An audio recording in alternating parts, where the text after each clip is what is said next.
അല്ലാഹുവിന്റെ വിശുദ്ധമായ ഖുർആൻ, ആ ഖുർആൻ അനുസരിച്ച് ജീവിച്ചവരുടെ ജീവിതം എത്ര മനോഹരമെന്നറിയുമോ? ഈ ലോകത്തിന് മാർഗദർശനമായിട്ട് അല്ലാഹു ഇറക്കിയിരിക്കുന്ന പരിശുദ്ധമായ ഖുർആൻ, ആ ഖുർആനിനെ കുറിച്ച് പഠിക്കണം സഹോദരാ. ശഹ്റു റമളാനല്ലദീ ഉൻസില ഫീഹിൽ ഖുർആൻ ഹുദൽ ലിന്നാസി വബയ്യിനാതിൻ മിനൽ ഹുദാ വൽ ഫുർഖാൻ. ഈ മാനവരാശിക്ക് സന്മാർഗത്തിന്റെ വഴിയുമായി സന്മാർഗമായി കാണിച്ചു കൊടുക്കാൻ ആ പരിശുദ്ധമായ ഖുർആൻ ഇറങ്ങിയ മാസമാണ്.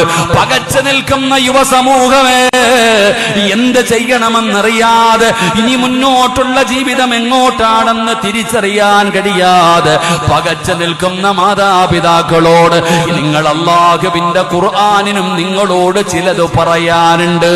ആ ഖുർആൻ ഇറങ്ങിയ റമളാനിൽ ആ ഖുർആൻ എന്താണ് നിങ്ങളോട് പറയുന്നതെന്ന് കേൾക്കടാ ചെറുപ്പക്കാരാ, ഒന്ന് പഠിക്കണേ യുവ